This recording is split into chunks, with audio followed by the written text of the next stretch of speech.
Olá pessoal, dando continuidade em nossa caminhada pelo direito das coisas, o assunto de hoje é usufruto. Vamos analisar as disposições contidas no Código Civil sobre esse assunto e tecer alguns comentários a respeito, ok? Vamos lá.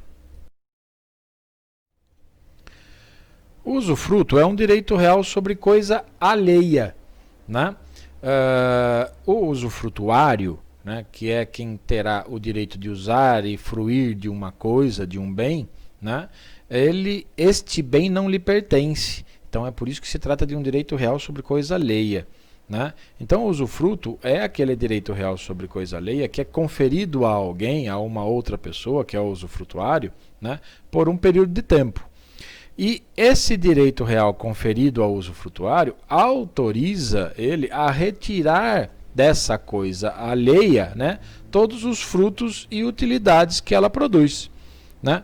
Lembrem que são 4 os poderes inerentes à propriedade, né? O direito de usar, gozar, dispor e reivindicar, né? O usufruto ele separa os poderes decorrentes da propriedade, de modo que os poderes de uso e de gozo são transferidos para o usufrutuário, né?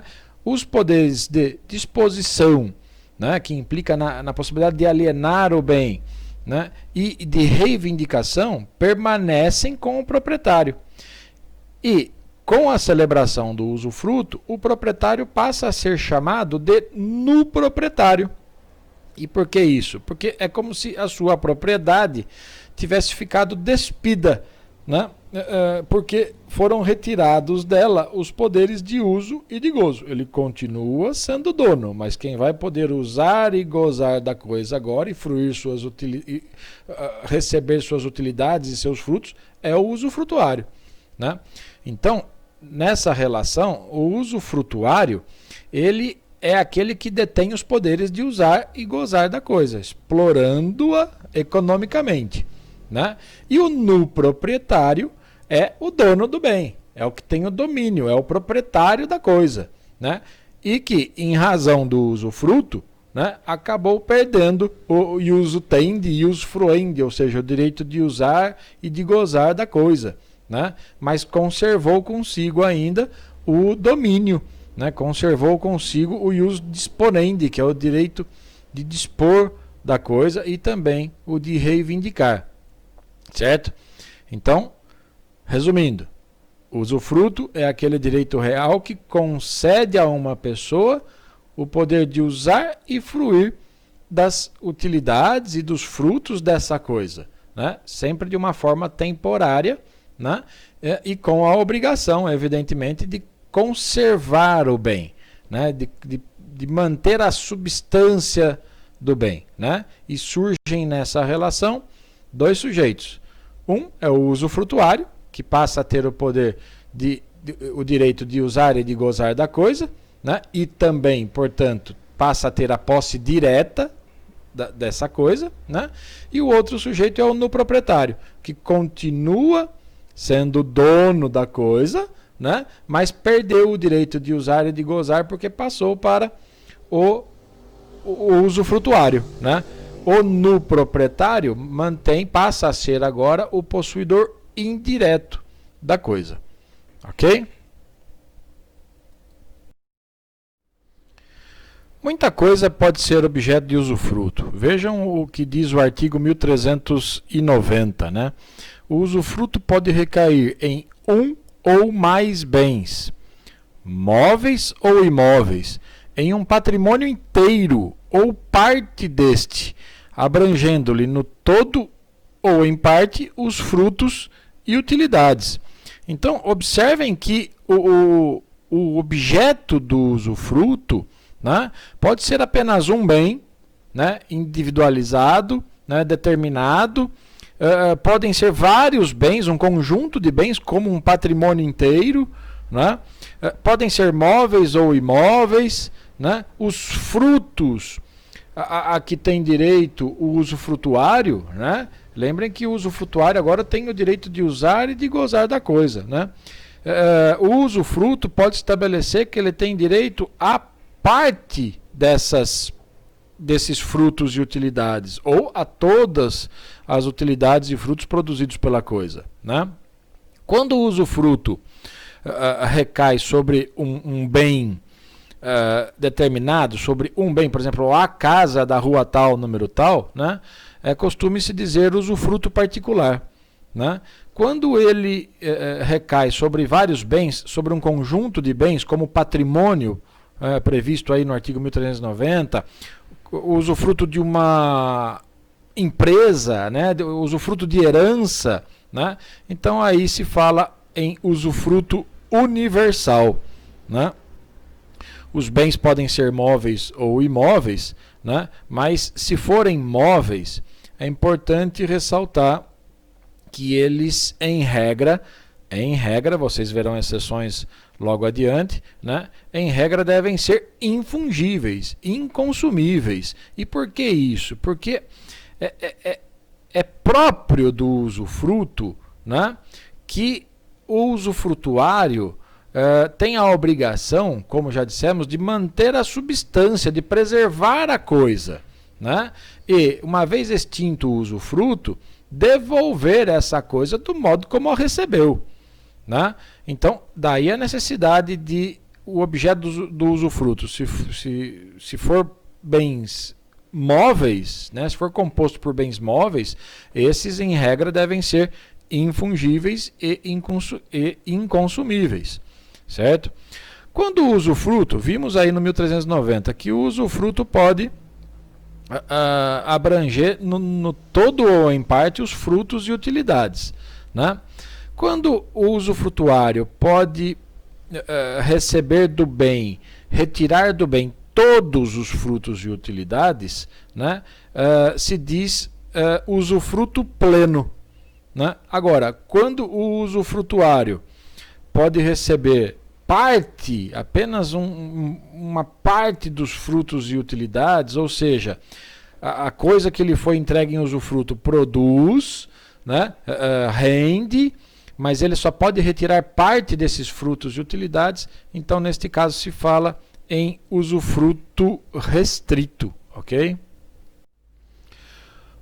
O artigo seguinte, 1391, ele traz regra acerca da constituição do usufruto. Então, diz lá que o usufruto de imóveis, quando não resulte de uso capião, constituir-se-á mediante registro no cartório de registro de imóveis. Então, vamos analisar como que o usufruto pode surgir, né, se constituir. Ele pode, observem que pelo 1391 pode ser inclusive pelo uso capião, né? O modo mais comum de constituição do usufruto é o contrato, né? Que pode ser oneroso, pode ser gratuito, certo?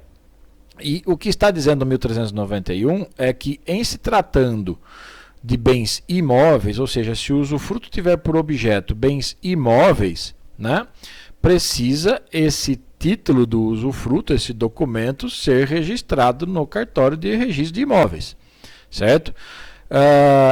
E por que diz quando não resulte de uso capião, né? Porque o uso capião, e vai ocorrer pelo uso capião, por exemplo, imagine que alguém transferiu o direito real de usufruto para alguém não sendo proprietário, né? Então não vai se constituir o usufruto, e aí é possível que se adquira esse direito real através de uso capião, né? Com o passar do tempo, tá ok? E repito, por que diz o 1391 quando não resulte de uso capião, constituir-se-á mediante registro no cartório? Porque o uso capião, ele é um modo originário de aquisição da propriedade, como vocês já estudaram em aulas anteriores, né? Uma vez preenchidos os requisitos legais, né, já está configurado o uso capião e, portanto, a aquisição, neste caso, do direito real de usufruto, né? A sentença que declara, que reconhece a uso capião é uma sentença meramente declaratória, né? Ou seja, o direito real ele se configura não com a sentença, mas no momento em que o uso capiente preencheu todos os requisitos legais exigidos para uso capião, né?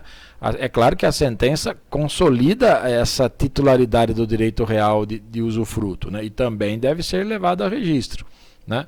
Mas, na verdade, quando se trata de uso capião, né, a sentença que a reconhece é meramente declaratória e, portanto, você já adquiriu o direito, neste caso, direito real de usufruto, quando do preenchimento dos requisitos necessários, né? Então, o usufruto pode surgir de um contrato, como dissemos, né, que pode ser gratuito ou oneroso, pode surgir de testamento, de uso capião, como vimos, né, e também de disposição de lei, que é o chamado usufruto legal, né? O artigo 1689 do Código Civil, lá do direito de família, né, ele diz que o pai e a mãe, enquanto no exercício do poder familiar, né, são usufrutuários dos bens dos filhos. Esse é um usufruto que está surgindo da lei, não de um contrato, né? É o chamado usufruto legal, ok? Esse contrato de uso capião, esse contrato de direito real de usufruto, né, ele pode ocorrer de diversas maneiras, né?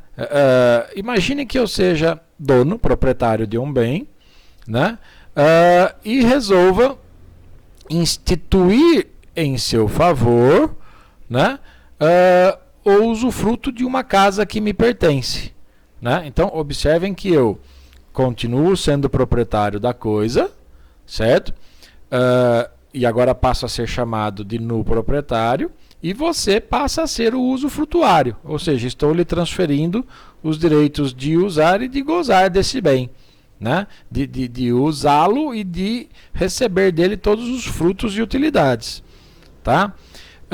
Então eu sou o dono da coisa, mantenho a propriedade comigo e transfiro para você o direito real de usufruto. Alguns chamam isso de usufruto convencional, evidentemente, porque decorre de um acordo de vontades, né? Usufruto convencional por alienação, porque eu estou lhe transmitindo o direito real de usufruto, né? Mas olha também o que pode acontecer. Imagina que voltem ao exemplo, eu sou dono de uma casa, né? E eu dou essa casa para você, né? Então eu estou doando a casa para você. Observe que eu estou transferindo agora a propriedade do bem, né? Mas reservo para mim o usufruto. É a chamada doação com reserva de usufruto, né? Então, no momento em que celebramos isso, né, você passa a ser o proprietário, porque recebeu uma casa minha em doação, né? Só que você não tem todos os poderes inerentes à propriedade, porque eu reservei para mim, segurei comigo o direito real de usufruto, ou seja, o direito de usar e de gozar desse bem. Então, se eu dou uma casa para você com reserva de usufruto para mim, a partir deste negócio você é o dono e passa a ser chamado de proprietário, né? E eu que era dono até então, passei a ser meramente usufrutuário. Então, quem pode morar nessa casa sou eu, quem pode alugá-la sou eu, quem pode deixar ela vazia sou eu, quem pode emprestá-la sou eu só não posso aliená-la, porque eu não sou mais dono, né? Então, se eu retenho comigo, seguro comigo o usufruto, então, neste caso, se fala em usufruto convencional por retenção, certo? É essa a terminologia aplicada nesses casos, ok? O artigo 1392 estatui que, salvo disposição em contrário, o usufruto estende-se aos acessórios da coisa e seus acrescidos. Então, salvo disposição em contrário, é possível estabelecer de maneira diferente, né? Mas entende-se, então, se nada dispuser o contrato que instituiu o usufruto, né, entende-se que os acessórios da coisa e seus acrescidos, né, também estão incluídos no usufruto. Né? Então, o usufrutuário vai poder usar e gozar da coisa principal, assim como dos acessórios e seus acrescidos. Né? Imaginem um usufruto de uma fazenda, de um sítio. Né? Então, abrange esse usufruto, segundo esse artigo, também a lavoura, o pomar, a horta, a água que o sítio produz na nascente, que tem lá, os animais e etc. Certo? Se for uma casa, né, abrange a piscina, abrange a churrasqueira, os jardins e por aí vai. Certo? É isso que quer dizer esse artigo 1392.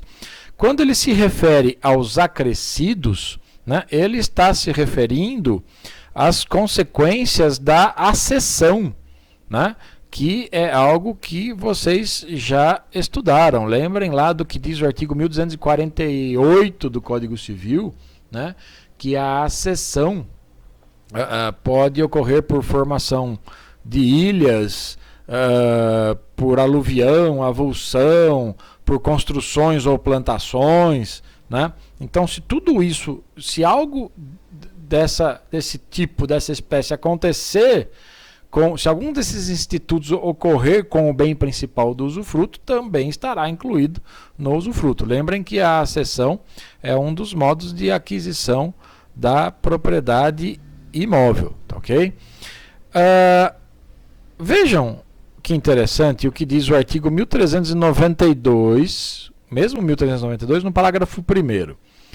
Diz lá que se entre os acessórios e os acrescidos, então ele está se referindo aos acessórios e aos acrescidos, não necessariamente, não ao bem principal, né? Se entre esses acessórios e acrescidos houver coisas consumíveis, terá o usufrutuário o dever de restituir, findo o usufruto, as que ainda houver, e das outras, né, o equivalente em gênero, qualidade e quantidade. Ou, ainda assim, não sendo possível, o seu valor estimado ao tempo da restituição. Né? Este artigo está se referindo ao que a doutrina vem chamando de quase usufruto, ou usufruto impróprio, como outros chamam. Né? Esse usufruto impróprio, ou quase usufruto, é aquele que recai sobre coisas consumíveis ou sobre coisas fungíveis. Né? E por que quase usufruto? Né? Porque se analisarmos friamente, não se trata de um usufruto, né? Mas, embora esteja previsto aí, mas ele foge da essência do instituto do usufruto. Né? Porque o usufrutuário ele não pode dispor da coisa, ele não é dono. Né? O poder de disposição continua com o proprietário. Né? Mas se ele esse poder, aliás, ele tem que manter a substância da coisa, né? Para devolver exatamente o que pegou quando recebeu. Né? A mesma coisa tem que ser devolvida. Agora, se houver nessas coisas bens consumíveis, né, então, com o consumo, a coisa desaparece. Né? E aí não tem como devolver a mesma coisa. Né? É como se, nesse usufruto impróprio, né, ou quase usufruto, né, o usufrutuário se tornasse dono do bem, dessas coisas consumíveis, né, não do bem principal. Né? Mas desses acessórios e acrescidos é como se ele se tornasse proprietário da coisa. Né? Até porque ele vai poder consumir. Né? E o que ele vai devolver quando terminar o usufruto? Né? Ele vai devolver o equivalente em gênero, quantidade e qualidade. Né? Evidentemente, se essa coisa for consumível e fungível.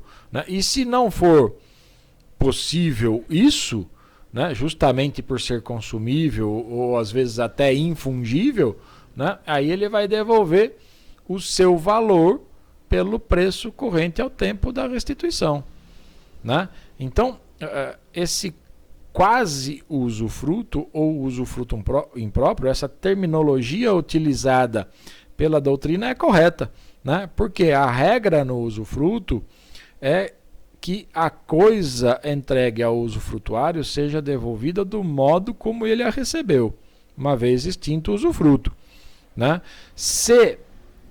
Essa é a obrigação dele, né? Mas acontece que a própria lei prevê, por exemplo, que dentre os acessórios e acrescidos de um usufruto, pode ser que tenham bens consumíveis, né? E aí esses bens consumíveis não existirão mais no momento da devolução da coisa, né? Então, é por isso que neste momento tem que devolver o equivalente em gênero, qualidade e quantidade, como diz aí o parágrafo 1º do 1392, e se isso não for possível, então restituir o valor, devolver o valor correspondente, né, ao tempo, no período da restituição. O artigo 1393 trata da inalienabilidade do direito real de usufruto. Observem que ele diz que não se pode transferir o usufruto por alienação, mas o seu exercício pode ceder-se por título gratuito ou oneroso. O usufruto, ele tem um caráter personalíssimo, ele é intransmissível, ele é inalienável, né? Somente quem pode se aproveitar dele é o titular, é o usufrutuário, né? Não se transmite em nenhuma hipótese o direito real de usufruto, nem inter vivos, nem causa-mortes, né?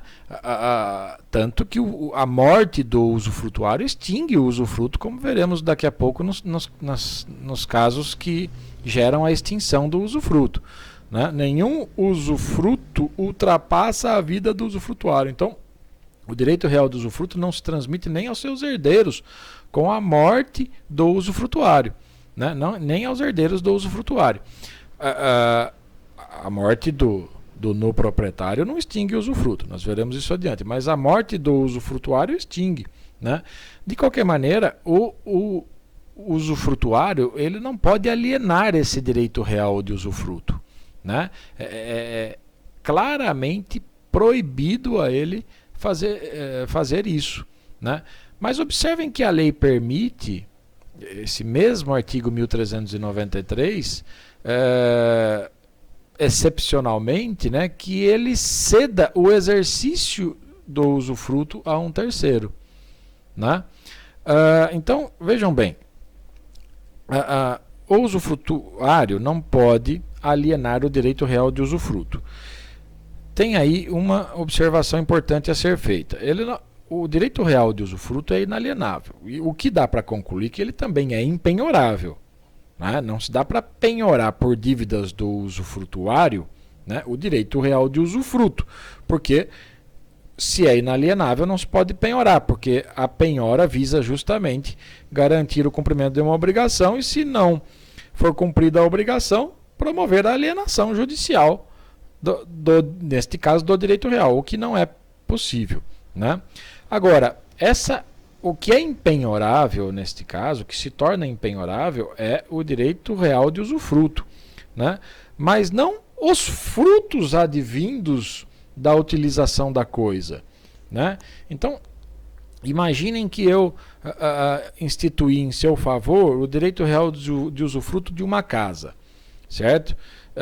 E você alugou essa casa, você é usufrutuário, eu sou o proprietário, os direitos de usar e de gozar desta casa está com você, o usufrutuário, então você pode alugá-la, você pode morar na casa, você pode alugá-la, certo? Pois bem, e você recebe lá R$1.000 por mês por conta desse aluguel da casa da qual você é usufrutuário, certo? O seu direito, e você tem dívidas aí na praça, né? O seu direito, o teu credor, o credor do usufrutuário, que é você, não pode penhorar o direito real de usufruto, mas ele pode penhorar o que você está recebendo de aluguel, né, os frutos e utilidades produzidas pela coisa, ele pode, desde que tenha evidentemente um efeito, um caráter econômico, né?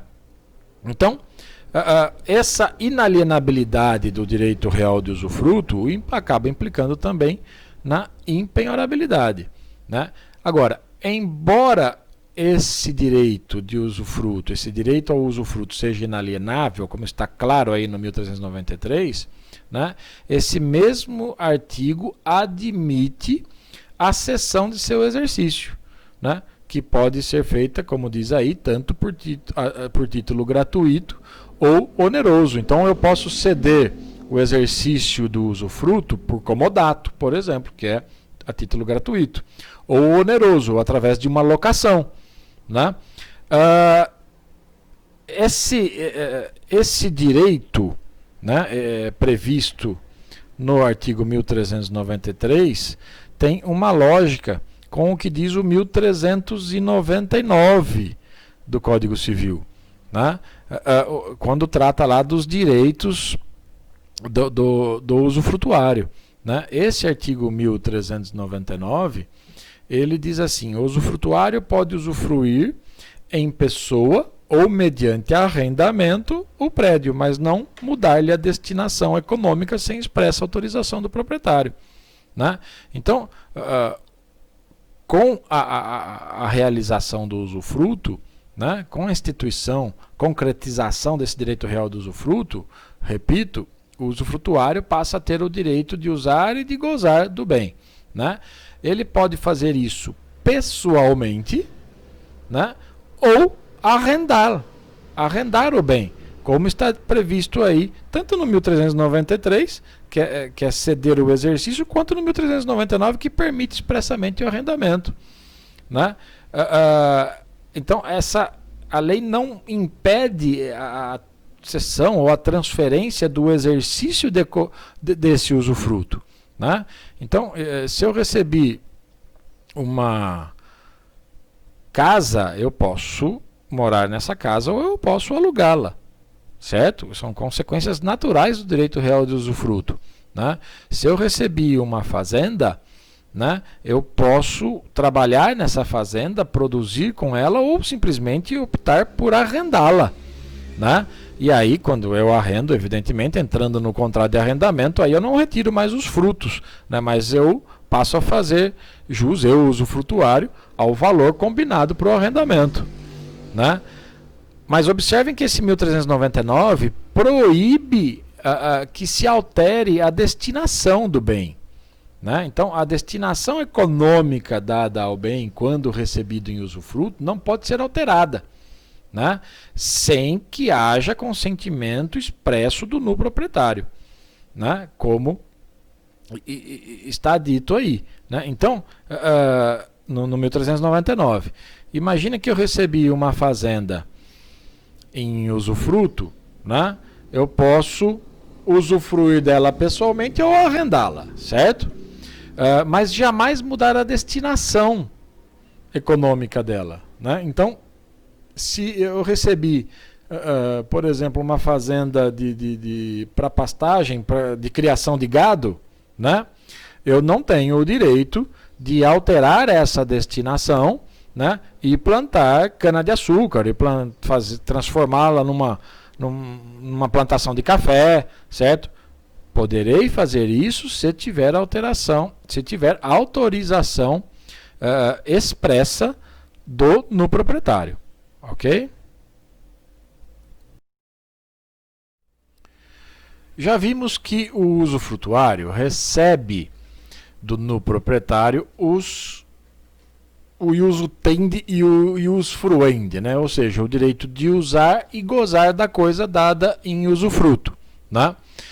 É por isso que o artigo 1394, ao tratar dos direitos do usufrutuário, estabelece que o usufrutuário tem direito à posse, uso, administração e percepção dos frutos, né?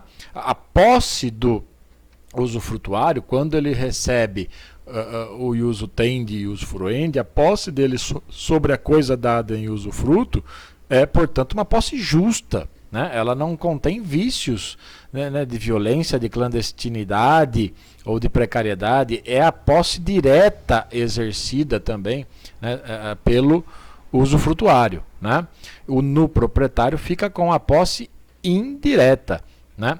Essa posse direta, como já visto em aulas anteriores, dá ao usufrutuário, por exemplo, o direito de se socorrer das ações possessórias, dos interditos possessórios, né, para proteger a sua posse, né, e não apenas contra terceiros estranhos, mas também até mesmo contra o nu proprietário, né, que é exatamente o que estabelece o Código Civil lá no artigo 1197. Né, que tem a posse indireta. O possuidor direto pode defender a sua posse até mesmo contra o indireto.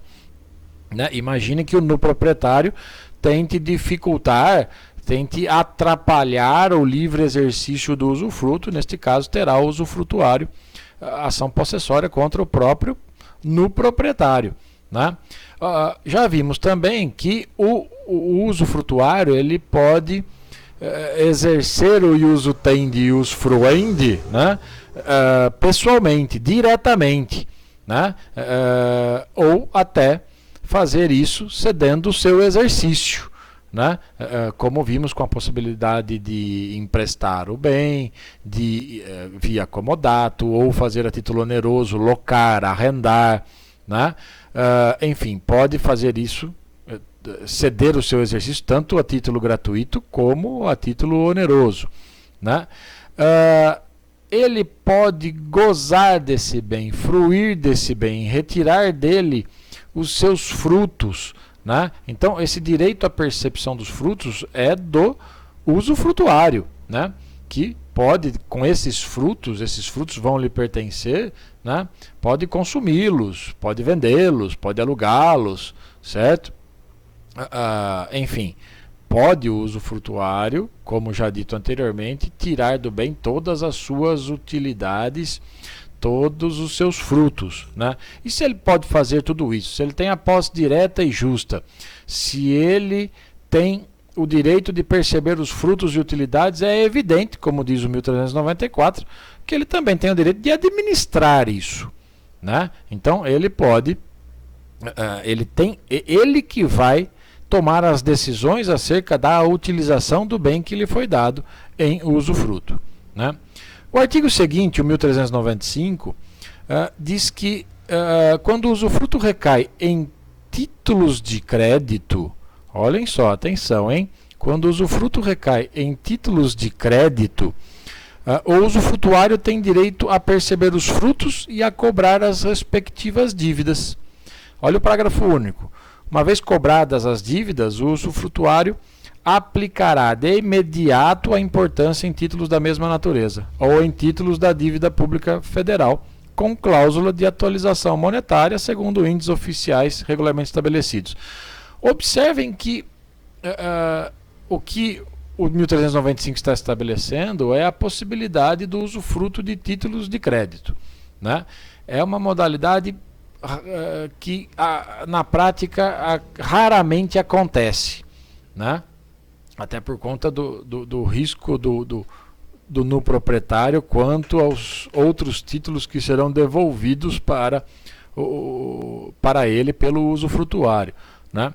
Mas esse usufruto de títulos de crédito, né, dá ao usufrutuário, como está dito aí nesse artigo, né, o direito de perceber os frutos decorrentes desse título, né, porque o valor principal não pertence ao usufrutuário, o valor principal pertence ao no proprietário, né, mas o que pertence ao usufrutuário são os frutos. Então ele pode perceber esses frutos e cobrar as respectivas dívidas, mas observem que estabelece o artigo que ele deve, esse valor por ele recebido na cobrança, né, ele deve imediatamente aplicá-lo em outros títulos da mesma natureza, ou, como diz o parágrafo único, em títulos da dívida pública federal, né, que tenha uma cláusula de atualização monetária, que é para evitar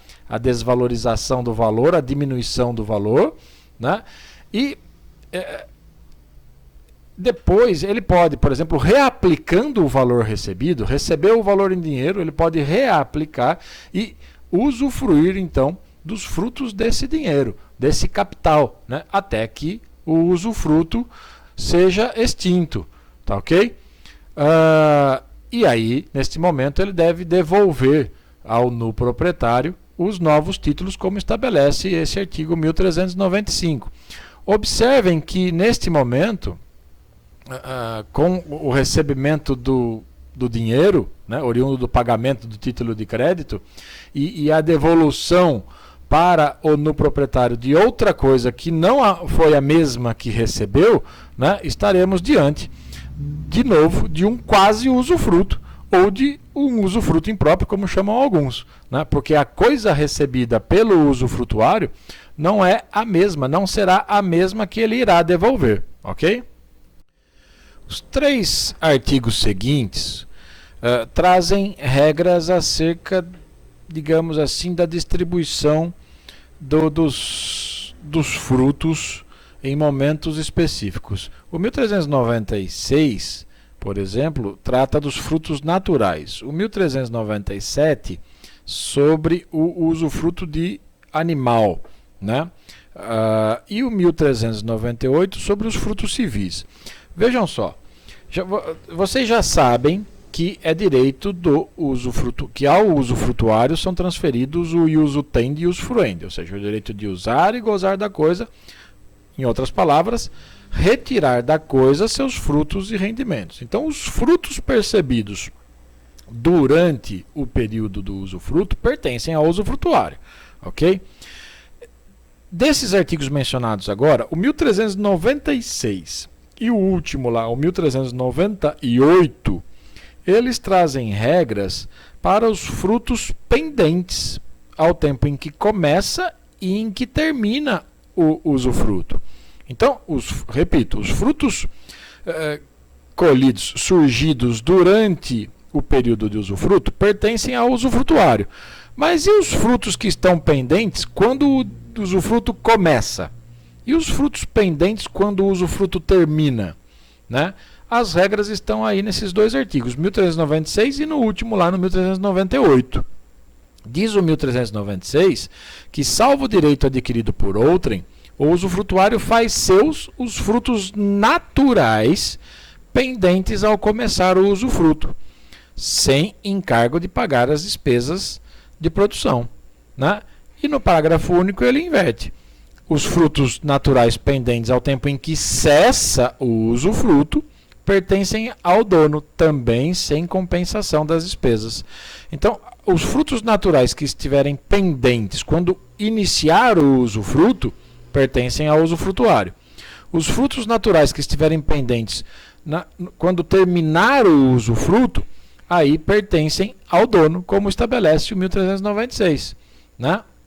Então, imagine, claro, como o artigo está dizendo, né, ressalvados, né, direitos de terceiros, ou seja, salvo o direito adquirido por outrem. Por quê? Pode ser que os frutos, por exemplo, pendentes, já tenham sido vendidos no proprietário, né, no momento em que iniciou o usufruto. Então tem que respeitar os direitos de terceiros. Imaginem um usufruto que envolva um pomar, uma plantação de laranja, né? Então estamos falando de frutos naturais, né? Os frutos, as laranjas produzidas durante o período de usufruto pertencem ao usufrutuário, certo? Quanto a isso não se tem dúvida. As laranjas pendentes, ou seja, ainda unidas à coisa principal, ainda não colhidas, né? No momento em que iniciar o usufruto, então as laranjas, os frutos naturais, neste nosso exemplo, as laranjas pendentes, quando começar o usufruto, diz o caput do 1396 que pertencem ao usufrutuário. Em contrapartida, as laranjas pendentes, quando cessar o usufruto, né, quando terminar o usufruto, pertencerão ao dono e não ao usufrutuário, certo? Não há direito aí ao reembolso das despesas realizadas com a produção desses frutos, certo? Então, gastou adubo para plantar, enfim, água para irrigar, essas despesas, tanto no início do usufruto quanto no término, não são necessárias, não devem ser compensadas, né? Não há o dever de reembolsá-las, ok? Lá no artigo 1398, entendeu o legislador fazer o inverso, né? Observem que ele diz que os frutos civis, estamos falando aí, por exemplo, além de juros, etc., de outros rendimentos, do aluguel. O aluguel é um fruto civil, né? E os frutos civis, eles reputam-se colhidos dia a dia, né? Então, os frutos civis vencidos na data inicial do usufruto pertencem ao proprietário, né? E ao usufrutuário, os vencidos na data em que cessa o usufruto. Observem, então, que se eu lhe entreguei em usufruto uma casa alugada, né? Todos os aluguéis, frutos civis, né, já vencidos até a data inicial do usufruto, pertencerão ao proprietário, né? Uma vez entregue, realizado o usufruto, aí todos os aluguéis durante o usufruto pertencem ao usufrutuário.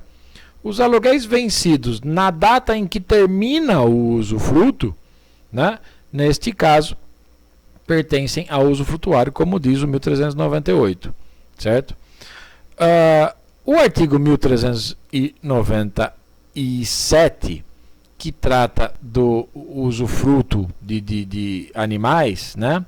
Ele diz assim, que as crias dos animais pertencem ao usufrutuário, o que é natural, porque os frutos, né, o usufrutuário, repito, ele recebe o direito de usar e gozar do bem, ou seja, de retirar do bem todos os seus frutos e utilidades. Então, as crias dos animais que são frutos, né, pertencem ao usufrutuário, certo? Mas olha a parte final do 1397. Deduzidas quantas bastem para inteirar as cabeças de gado existentes ao começar o usufruto.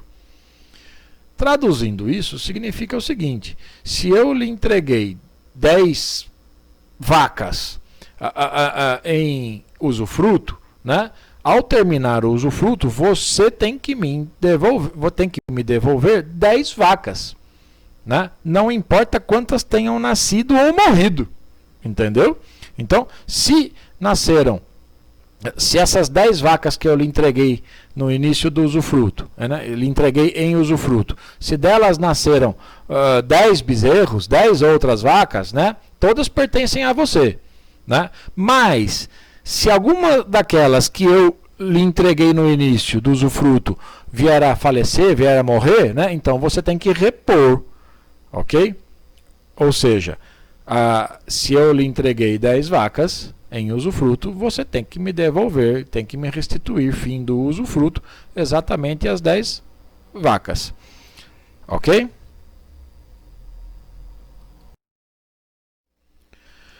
Quanto aos deveres do usufrutuário, diz o artigo 1400 que o usufrutuário, antes de assumir o usufruto, né, deve inventariar à sua custa, né, os bens que receber, determinando o estado em que se acham, e dará caução, né, uma garantia fidejussória ou real, se exigir o dono, de velar-lhes pela conservação e entregá-los fim do usufruto.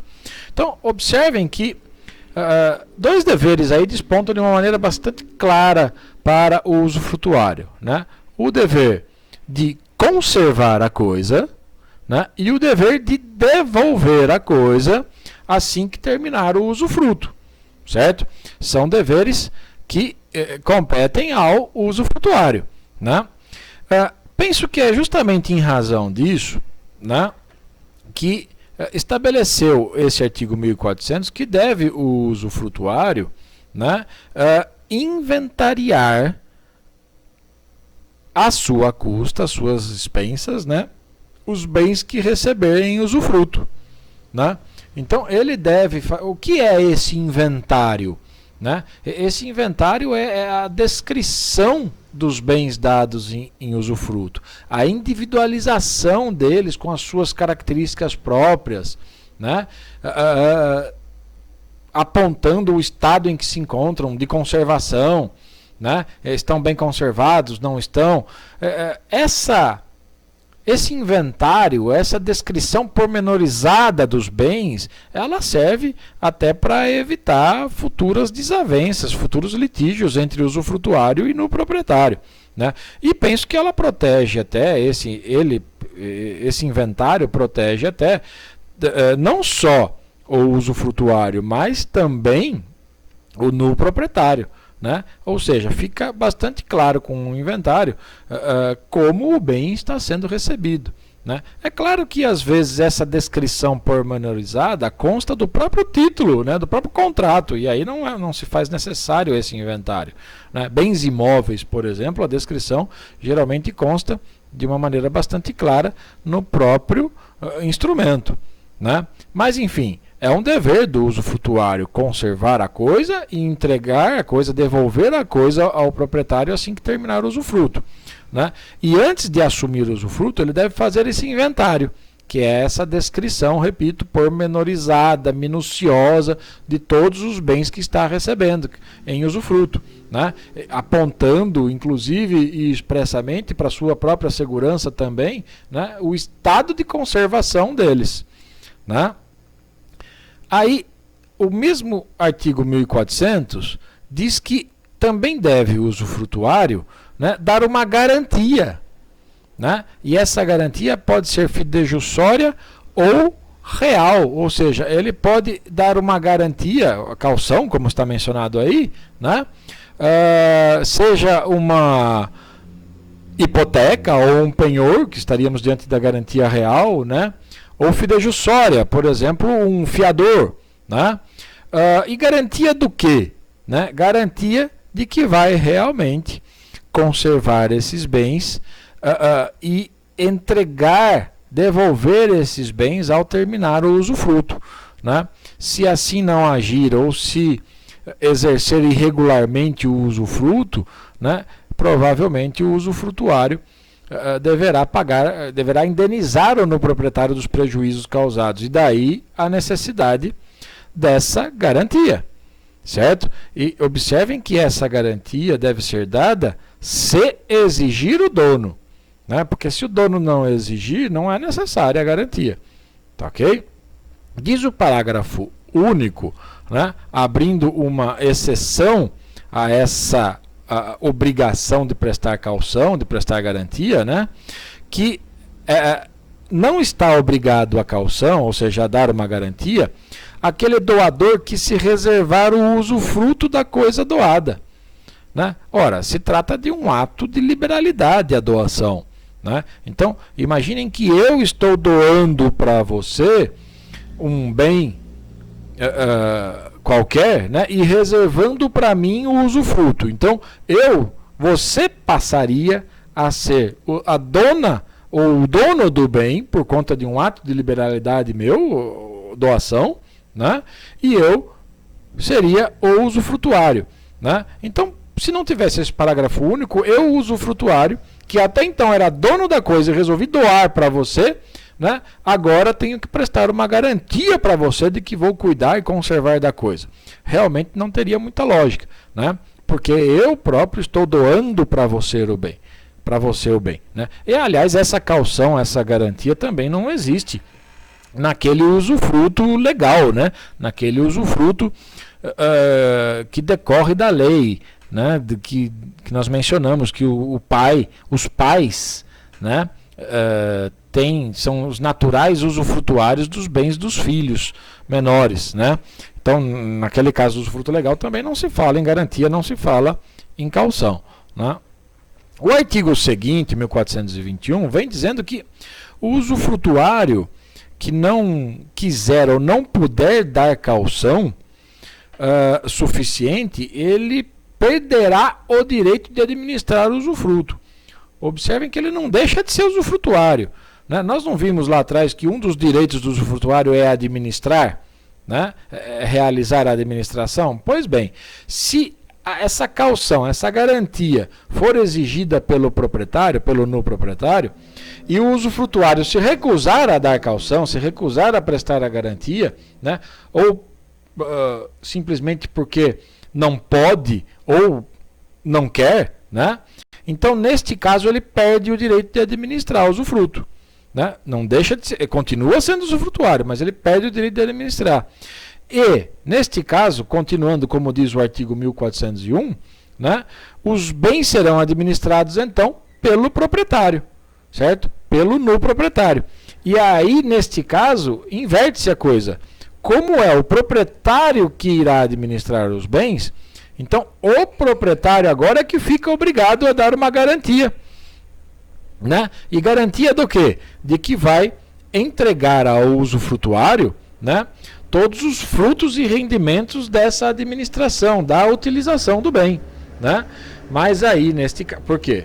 Olha, vejam bem, o usufrutuário que não prestar a garantia exigida pelo no proprietário, ele perde o direito de administrar o usufruto, mas ele continua usufrutuário. E se ele continua usufrutuário, ele continua com o direito de receber os frutos e rendimentos da coisa. Ele só não pode mais administrá-la, certo? Por quê? Porque agora a administração passou ao proprietário. Né? E o proprietário, neste caso, como ele vai administrar, então ele agora fica obrigado a prestar uma garantia ao usufrutuário. Né? E garantia do quê? De que vai realmente repassar para o usufrutuário todo o rendimento daquelas coisas, da utilização daqueles bens dados em usufruto. Né? Só que, neste caso, como é o próprio proprietário que está administrando, ele pode deduzir, descontar desses frutos que ele tem que passar para o usufrutuário, né, o valor referente às despesas de administração, né, uma remuneração a título por conta de ele ter atuado como administrador, por exemplo, né, e também eventuais outros encargos ou outras despesas realizadas em decorrência da utilização da coisa ou da própria administração do bem, do usufruto, ok? Ainda quanto aos deveres do usufrutuário, estabelece o artigo 1402 do Código Civil que o usufrutuário não é obrigado a pagar as deteriorações resultantes do exercício regular do usufruto, do exercício regular. Né? Então, nós vimos já que o usufrutuário tem que indenizar o proprietário se ele causar prejuízos administrando irregularmente o bem, enfim, tem até que prestar caução por conta disso se exigir o no proprietário. Né? O usufrutuário tem que indenizar o no proprietário se ele gerar esses prejuízos, por conta principalmente do uso abusivo da coisa. Né? Mas olha só, a lei dispensa essa indenização, né, em se tratando de deteriorações naturais, né, do bem objeto do usufruto, ou seja, aquelas resultantes, como diz o artigo 1402, né, do exercício normal, do exercício regular do usufruto. Né? Então, nesses casos, essas deteriorações naturais do exercício da utilização regular do bem, né, não está o usufrutuário obrigado a pagar essas deteriorações. Né? Repito, resultantes desse exercício regular, desse exercício normal do usufruto. Né? Assim como também não está obrigado a pagar, por exemplo, eventuais deteriorações decorrentes de caso fortuito ou força maior. Né? O que é necessário aí é que, para que ele seja responsável pelo pagamento, é que tenha havido culpa dele ou negligência do usufrutuário na administração da coisa. Né? Em havendo prejuízos, estragos no bem, né, por culpa do usufrutuário, aí ele deve responder pelos danos causados. Né? O artigo 1403 diz que incumbem ao usufrutuário, né, as despesas ordinárias de conservação dos bens no estado em que os recebeu, né? Assim como as prestações e os tributos devidos pela posse ou rendimento da coisa, né? Então, todas aquelas despesas ordinárias, né, comuns, típicas de conservação da coisa, né, ou pequenas reparações ou consertos que tenham um custo módico, um custo pequeno, né, incumbem ao usufrutuário, certo? Esse encargo incumbe a ele, né? Assim como as prestações e os tributos que incidirem sobre o bem, né? Então imaginem que o objeto do usufruto tenha sido um apartamento residencial, né? Compete ao usufrutuário pagar as despesas de condomínio, a taxa condominial, né? Assim como os tributos, ou seja, o IPTU que incidir sobre o imóvel, né? Se tratar de um imóvel rural, compete ao usufrutuário arcar com o ITR, né? Enfim, essas são incumbências do usufrutuário, ok? O artigo 1404, por sua vez, ele estabelece o que incumbe ao dono, né? E ao dono incumbe as reparações extraordinárias, né? E que não forem de custo módico, né? O que seria uma reparação extraordinária, né? Imagine, por exemplo, ter que substituir todo o encanamento de uma casa, né?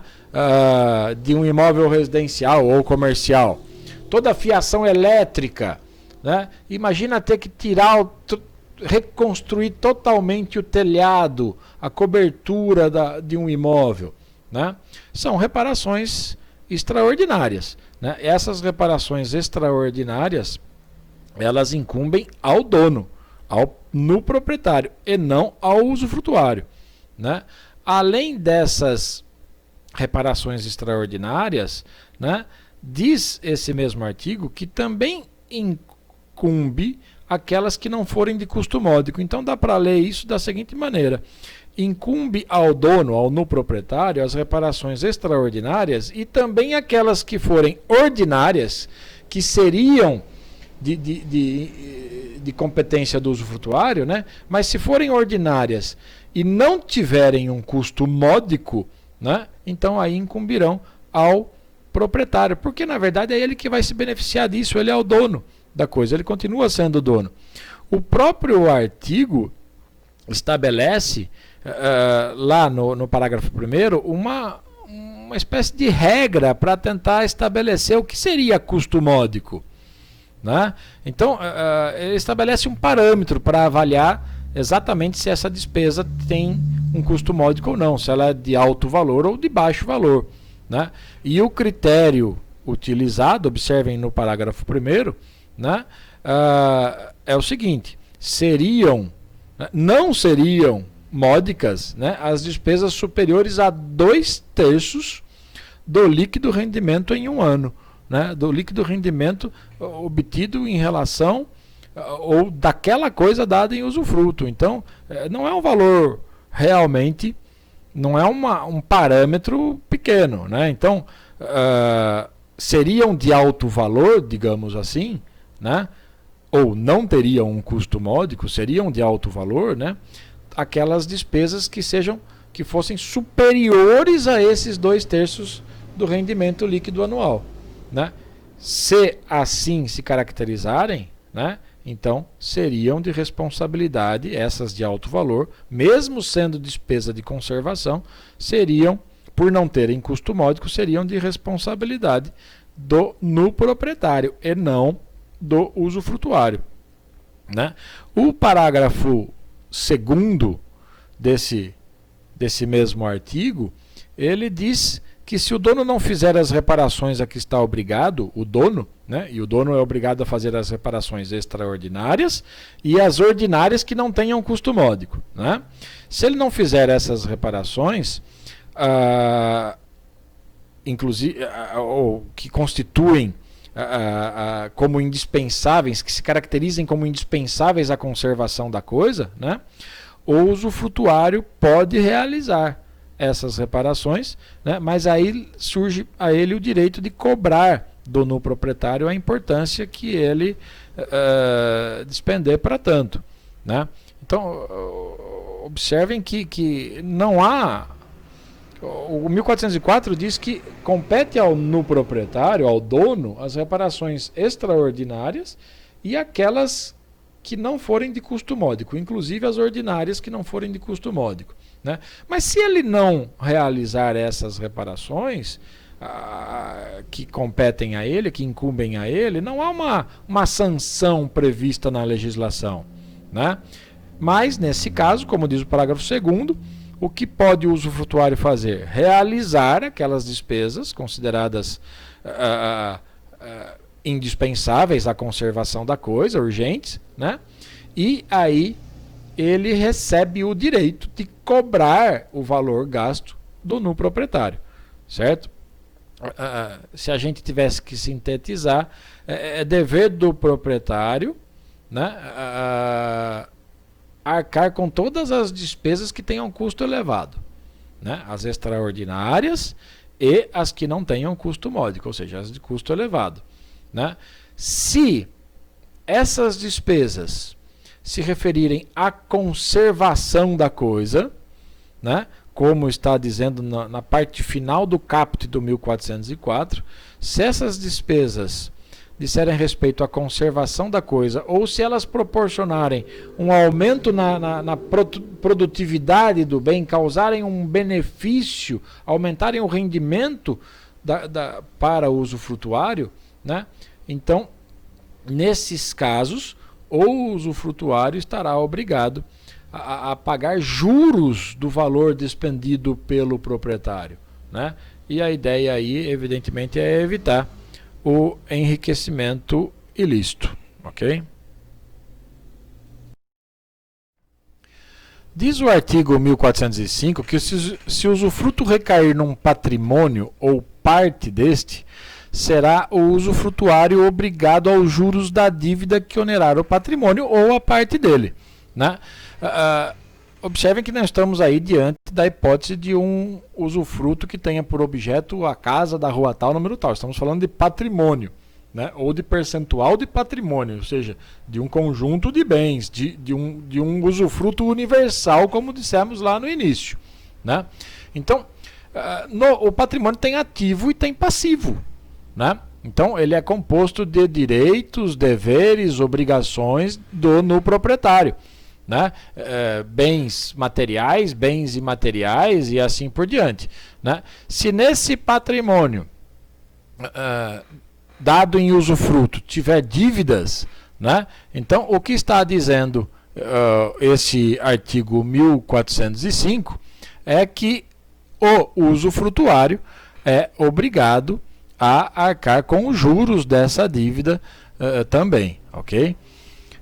O artigo 1406 diz que o usufrutuário é obrigado a dar ciência ao dono de qualquer lesão produzida contra a posse da coisa ou os direitos deste. Ora, já vimos que o usufrutuário tem a posse direta e a posse indireta fica com o nu proprietário, né? Então é dever do usufrutuário defender a coisa dada, a coisa que ele recebeu em usufruto, né? Ele pode, como já dissemos, até propor ações possessórias para defender a coisa de terceiros, né? Defender a sua posse, né? Então, em razão desse dever dele de cuidar da coisa, né? De defender a coisa, né? Corresponde também de dar imediata ciência ao nu proprietário, né? De qualquer lesão ou ameaça de lesão que venha a ser produzida contra a posse do bem. São os casos, por exemplo, de turbação ou de esbulho, certo?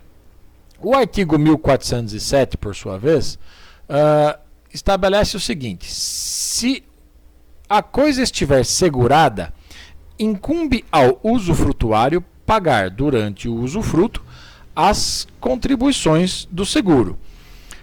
Esse artigo tem 2 parágrafos, então vejam só o que diz o parágrafo 1º. Se o usufrutuário fizer o seguro, ao proprietário caberá o direito dele resultante contra o segurador.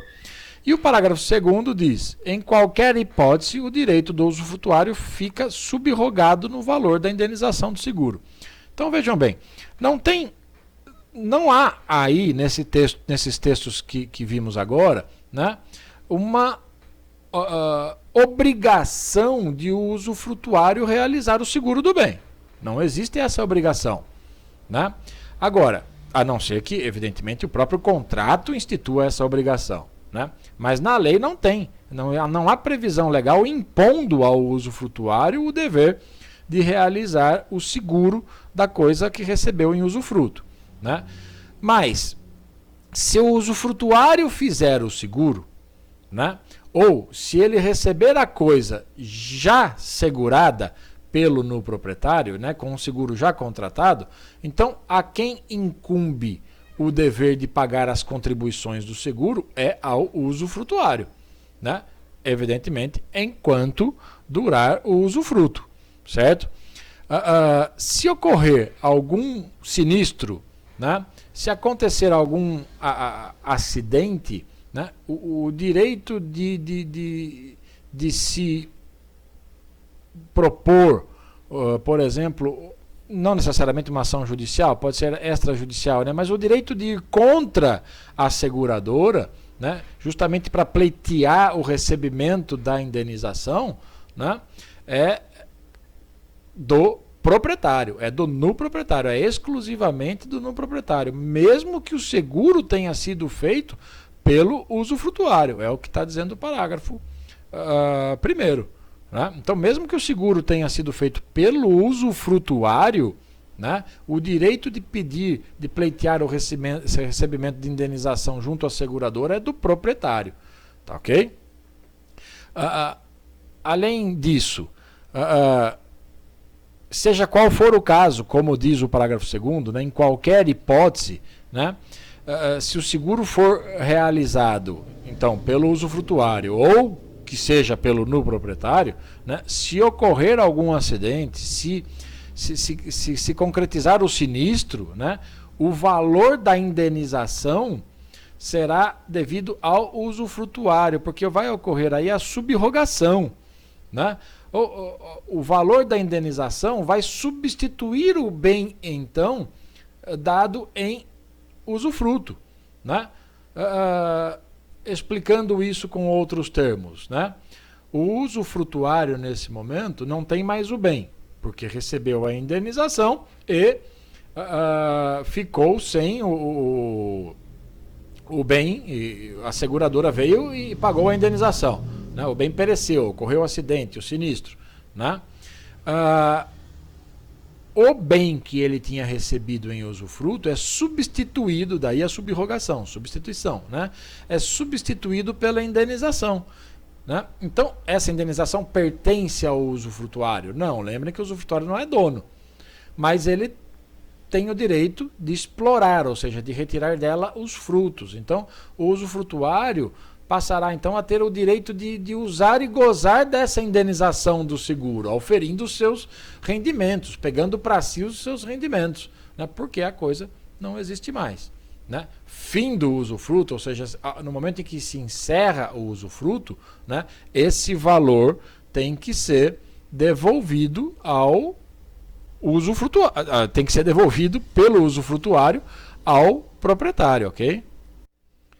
O artigo 1408 diz assim: se um edifício sujeito a usufruto for destruído sem culpa do proprietário, não será este obrigado a reconstruí-lo. Nem o usufruto se restabelecerá se o proprietário reconstruir a sua custo o prédio. Mas se a indenização do seguro for aplicada à reconstrução do prédio, restabelecer-se-á o usufruto. Então vejam só, imagine um imóvel destruído, né, sem culpa do proprietário, né, não está o proprietário, né, por conta do usufruto, né, então imagine um imóvel dado em usufruto, né, esse prédio dado em usufruto se destrói, né? Um incêndio, ou ele acaba sendo totalmente destruído, né? Ocorre o perecimento dele. Por conta do usufruto, não está o proprietário obrigado a reconstruir. Ele não é obrigado a reconstruir o prédio dado em usufruto se o imóvel foi destruído sem culpa dele, sem culpa sua, sem culpa do proprietário, né? Se ele resolver reconstruir, né, utilizando o seu próprio dinheiro, a sua custa, também não se restabelecerá o usufruto. Porque a destruição da coisa implica na extinção do usufruto, por perda do objeto, falta de objeto, né? Então, se a coisa se destruir sem culpa do proprietário, ele não é obrigado a reconstruir, né? Se a coisa dada em usufruto se for destruída e o proprietário resolver reconstruir a sua custa o prédio, né, também não se restabelecerá o usufruto, ou seja, estará extinto o usufruto. Mas olha a parte final desse artigo 1408. Se esse prédio destruído, sem culpa do proprietário, né, se esse prédio estava assegurado, né, então aí virá uma indenização do seguro. Se essa indenização do seguro for utilizada para a reconstrução do prédio, então aí sim, neste caso, se restabelece o usufruto, certo? O último artigo, 1409, diz que também fica subrogada no ônus do usufruto, em lugar do prédio, né, a indenização paga se ele for desapropriado, ou a importância do dano ressarcido pelo terceiro responsável no caso de danificação ou perda. Então imagine que o prédio dado em usufruto foi desapropriado pelo poder público. Da desapropriação surge uma indenização, né? Ao surgir a indenização, né, essa indenização se subroga no prédio, né? Então, o usufrutuário passará a ter direito de usufruir dos rendimentos oriundos dessa indenização recebida do poder público, né? Ele tinha um prédio em usufruto, o prédio foi desapropriado pelo poder público e no lugar do prédio veio a indenização. O usufrutuário agora continua usufrutuário, mas esse usufruto agora tem por objeto o valor dessa indenização, né? E ele pode usufruir dos rendimentos oriundos dessa indenização, evidentemente enquanto durar o usufruto, pelo prazo do usufruto, né? O mesmo ocorre nos casos mencionados nessa parte final, na segunda parte do 1409. Né? Imagine que o bem dado em usufruto pereceu ou foi deteriorado por um ato de terceiro, né? Pediu-se uma indenização e esse terceiro indenizou o dano, né? Essa indenização também é subrogada no bem, né? Então, o que ocorre aí, né, a subrogação no ônus do usufruto, né, da importância paga por esse terceiro como ressarcimento do prejuízo causado, né? Então, se eu lhe dei um bem em usufruto e esse bem é danificado ou perdido por um terceiro, né, a indenização que esse terceiro pagar para repor os prejuízos, né, poderá ser explorada, o valor dessa indenização poderá ser também explorado pelo usufrutuário enquanto durar o usufruto, ok? Tratando agora da extinção do usufruto, o artigo 1410 apresenta algumas hipóteses em que isso pode acontecer, né? Causas que geram a extinção do usufruto. São 8. Diz o caput que o usufruto extingue-se cancelando o registro no cartório de registro de imóveis. Então, o usufruto, em se tratando de bem imóvel, sempre vai depender do cancelamento do registro lá no cartório, né? Independentemente da ocorrência dessas causas, né? Então, se ocorrer, por exemplo, a morte do usufrutuário, que extingue o usufruto, é necessário levar a certidão de óbito no cartório de registro de imóveis. Evidentemente, se o bem objeto de usufruto for um imóvel, né, para cancelar o registro realizado lá. Mas então vamos a essas hipóteses, né? Observem que A renúncia do usufrutuário, né, é uma causa de extinção. Né? O usufrutuário tem os poderes, como já vimos, né? O direito, dois poderes inerentes à propriedade, que é o ius tendi e o usufruendi, o direito de usar e gozar da coisa. Né? E a renúncia é abrir mão desse direito, desses direitos. Né? É dizer, não quero mais ser usufrutuário. Isso deve ser feito expressamente, né? E deve, em se tratando, repito, de bem imóvel, deve ser feito por escritura pública se ultrapassar aquele valor do artigo 108 do Código Civil. Né? E essa renúncia, ela independe de aceitação do proprietário, né? Até porque a renúncia é um ato unilateral do usufrutuário. Né? A morte do usufrutuário é outra causa extintiva do usufruto. Né? Já dissemos nesta aula que nenhum usufruto ultrapassa a vida do usufrutuário. Né? Não se transfere o direito real de usufruto com a morte do usufrutuário, né, para os seus sucessores ou herdeiros. Certo? Então, a morte do usufrutuário sempre irá extinguir o usufruto. É comum, por exemplo, o usufruto vitalício. Né? Então, a morte faz extinguir. Mas vamos supor que o usufruto não seja vitalício. Né?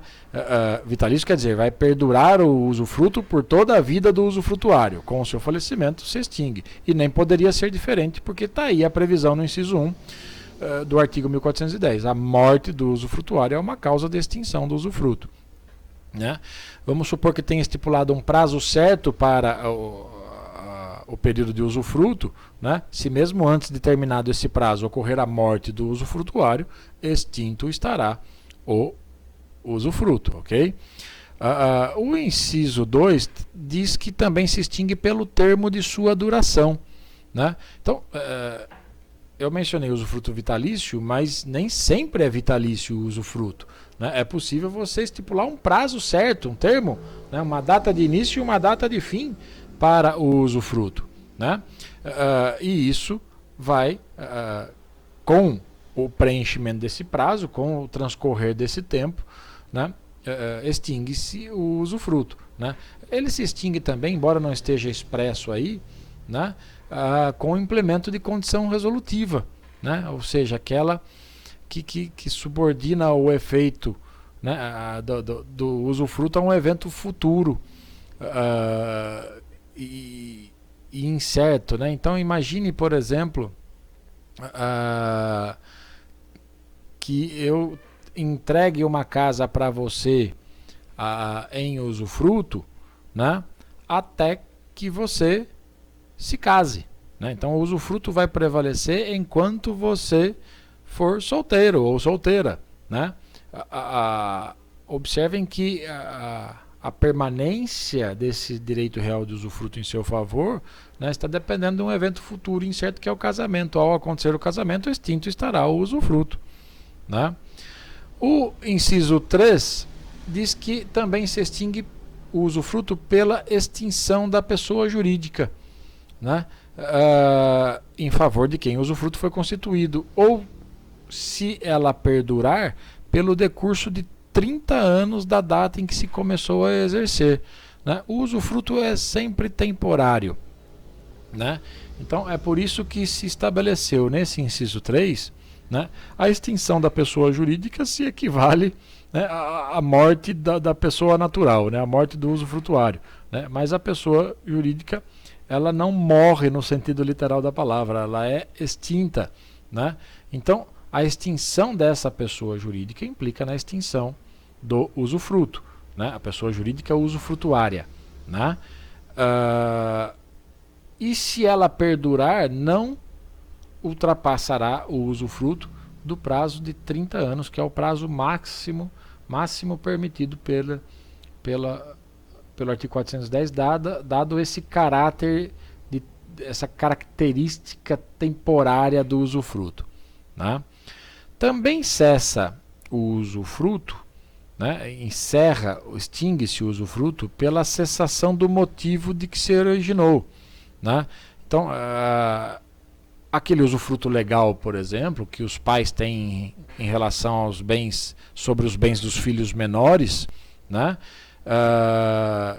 Estabelecido pela lei, aquele usufruto, esse usufruto surge em razão do poder familiar que os pais têm sobre os filhos, né? E o poder familiar desaparece quando os filhos completam a maioridade, quando são emancipados, enfim. Extinto o poder familiar, extinto estará também esse usufruto legal que os pais têm em relação aos bens dos filhos menores, né? Imagina que eu decidi algum bem, qualquer bem em usufruto, para você utilizar durante seus estudos tais, né? Terminados os estudos, termina também o usufruto sobre aqueles bens que eu lhe entreguei, né? Já o inciso 5 trata da possibilidade de se extinguir o usufruto, né? Ou da previsão de extinção do usufruto pela destruição da coisa, né? A destruição da coisa implica na perda do objeto, na falta de objeto, e isso implica na extinção do usufruto, né? Só que atenção, lembrem do que acabamos de analisar lá nos artigos 1407, 1408 e 1409, né? Em que são casos de subrogação, né? Então, o bem é substituído, né, pelo valor da indenização, no caso de desapropriação, pelo valor da indenização paga por terceiro que causou dano ou fez com que perecesse a coisa, né, pelo valor recebido pela seguradora, né? Então, a destruição da coisa implica na extinção do usufruto por falta de objeto, mas nem sempre implicará na extinção do usufruto, né? Porque há casos em que ocorre a subrogação, como vimos nesses artigos mencionados no inciso 5. Tá? Também ocorre a extinção do usufruto pela consolidação, né? E a consolidação nada mais é do que ela ocorrerá, né, quando as qualidades de usufrutuário e no proprietário estiverem reunidas numa só pessoa, né? Fala-se em consolidação, alguns chamam de confusão, né? Mas é um caso de extinção do usufruto. Imaginem, por exemplo, o usufrutuário, né, comprar a propriedade do nu proprietário. Pronto, ocorreu a consolidação e, consequentemente, a extinção do usufruto, certo? Diz o inciso 7 que também se extingue o usufruto por culpa do usufrutuário quando aliena, deteriora ou deixa arruinar os bens, né, não lhe acudindo com os reparos de conservação, ou quando no usufruto de títulos de crédito não dá as importâncias recebidas à aplicação prevista no parágrafo único do artigo 1395. Nós vimos no usufruto de títulos de crédito, por exemplo, né, que uma vez recebido o valor, né, cobradas as dívidas e recebido o valor, deve o usufrutuário aplicar esse valor, né, na forma estabelecida lá no artigo 1395. Se ele não fizer isso, gerará a extinção do usufruto, por culpa sua, está desobedecendo uma orientação legal, um parâmetro legal, uma ordem impositiva, né, feita pela lei. E também quando ele não conservar a coisa, permitir, por culpa sua, né, quando o usufrutuário deixar a coisa se deteriorar, se estragar, né, não ter a cautela necessária, o zelo necessário para a conservação da coisa, né, para manter a coisa dada em usufruto, a coisa que recebeu em usufruto, e devolvê-la exatamente do modo como a recebeu, né? Então, quando isso ficar demonstrado, é perfeitamente possível promover a extinção do usufruto, né? E por fim, diz o inciso 8, que o usufruto também se extingue pelo não uso, né, ou não fruição da coisa em que o usufruto recai. É direito do usufrutuário usar e gozar da coisa. Vocês já sabem disso, né?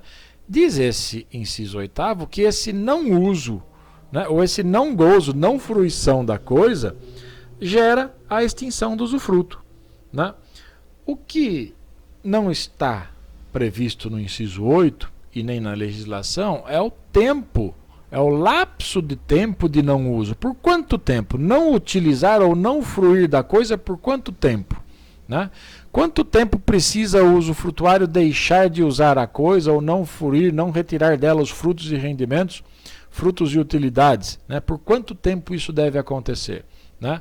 Há quem sustente, por exemplo, né, aplicando-se aí analogicamente o prazo geral de prescrição de 10 anos, né, previsto lá no artigo 205. Há quem sustente o prazo de extinção da servidão. Né, o não uso da servidão durante 10 anos contínuos também implica na extinção da servidão. Está lá no artigo 1389 do Código Civil. Né? Inciso 3, o não uso da servidão durante 10 anos contínuos implica na sua extinção. Então há quem sustente que isso pode ser aplicado aqui também no caso do usufruto no inciso 8º, né? Que diz que o não uso ou não fruição do bem implica na extinção do usufruto. Né? Mas a verdade, assim, a jurisprudência não tem caminhado nesse sentido. Né? O STJ, por exemplo, Superior Tribunal de Justiça, já julgou que essa ausência de um prazo específico nesse artigo 1410, no inciso 8º, né, foi uma opção legislativa. Né? Não foi um esquecimento do legislador. O legislador realmente não quis colocar um prazo aí. Né? Não se trata de uma lacuna da lei, é uma opção do legislador não fixar esse prazo. Né? Essa, pelo menos, é a interpretação do Superior Tribunal de Justiça. Né? E, em razão disso, não tem um prazo certo para a extinção do usufruto. Né? Como apurar isso, então? De acordo com a análise do caso concreto, né? De acordo com a análise das circunstâncias de cada caso que for apresentado, né? E o que é importante, o que seria importante se verificar para gerar essa extinção pelo não uso ou pela não fruição, né? Seria o não atendimento à função social da propriedade, aos fins sociais da propriedade, certo? Estes, então, os casos de extinção do usufruto previstos no Código Civil. Ainda tratando da extinção do usufruto, o artigo 1411 traz uma disposição interessante sobre isso. Diz no 411 que, constituído o usufruto em favor de duas ou mais pessoas, extinguir-se-á a parte em relação a cada uma das que falecerem, salvo se, por estipulação expressa, o quinhão desses couber ao sobrevivente. Então, observem só, é possível se constituir o usufruto em favor de duas ou mais pessoas, certo? Nesses casos, você está diante do que alguns chamam de usufruto simultâneo, outros falam como usufruto conjunto, certo? Mas, enfim, podem ser usufrutuários duas ou mais pessoas, certo? Eu posso, por exemplo, eu proprietário, né, instituir em favor de duas pessoas, vamos chamar de João e Maria, né, em favor de João e Maria, o usufruto de uma casa minha. Então, estaríamos diante do usufruto simultâneo. Né? João e Maria seriam usufrutuários de um mesmo bem, certo? O que está dizendo esse artigo é que, diante dessa hipótese, ou seja, se tivermos dois ou mais usufrutuários, imaginem sempre esse exemplo que eu mencionei. Eu, proprietário, instituí o usufruto de uma casa em favor de João e Maria. Então, usufruto simultâneo. Extinguir-se-á, nesses casos, a parte em relação a cada um dos que falecerem. Essa é a regra. Né? Então, o que significa isso na prática? Vamos lá. Imaginem que eu instituí, então, o usufruto de uma casa em favor de João e Maria. Ou seja, o João e Maria são usufrutuários e agora, então, tem os direitos de usar e de gozar dessa casa. Eles podem morar na casa, podem alugá-la, certo? Eles resolvem alugá-la. Então, R$1.000 de aluguel por mês, certo? Cada um, como tem dois usufrutuários, cada um está pegando R$500. João pega R$500 como frutos, né? Os frutos pertencem ao usufrutuário, então João está pegando R$500 desse aluguel e Maria os outros R$500, né? Diz aí que se um falecer, né, o usufruto em relação a este que faleceu se extinguirá. Já vimos que a morte do usufrutuário se extingue. A morte do usufrutuário extingue o usufruto, né? Então imaginem que neste exemplo que eu dei, o João faleceu, certo? O João falecendo extingue o usufruto em relação a ele, né? Então ele não... E outra, o que vai acontecer? Esses 50% que ele tinha dos frutos e rendimentos voltam ao proprietário, voltam ao nuproprietário, né? A propriedade do nuproprietário, né, ela se consolida nesses 50%, ela se torna plena nesses 50%. Na prática, o que aconteceria? Ora, entreguei o usufruto de uma casa para João e Maria alugaram essa casa por R$1.000 por mês, cada um estava pegando R$500. João faleceu, extinguiu o usufruto que estava estipulado em favor de João. A partir dessa data, eu, proprietário, passo a receber metade do aluguel e a outra metade continua sendo recebida por Maria, que continua usufrutuária do bem, certo? Mas olha a parte final deste artigo. Até aí é o normal, porque a morte do usufrutuário extingue o usufruto. Mas é possível estabelecer, né? Então vejam aí a parte final, salvo se está apresentando uma exceção, né? E essa exceção prevista, olha lá, salvo se por estipulação expressa, então tem que ser algo expresso, né?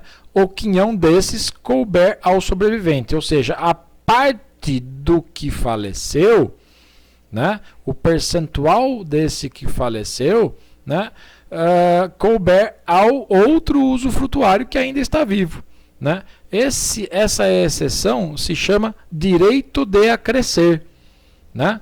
Então, voltemos ao nosso exemplo.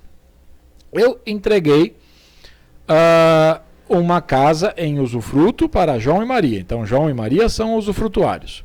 Eles resolveram alugar a casa. Eles podem fazer isso porque são usufrutuários. Alugaram por R$1.000. Cada um, então, eles estão repartindo os frutos que pertencem aos usufrutuários, né? Eles estão repartindo os frutos da exploração desse bem que eu dei em usufruto. R$500 para cada um.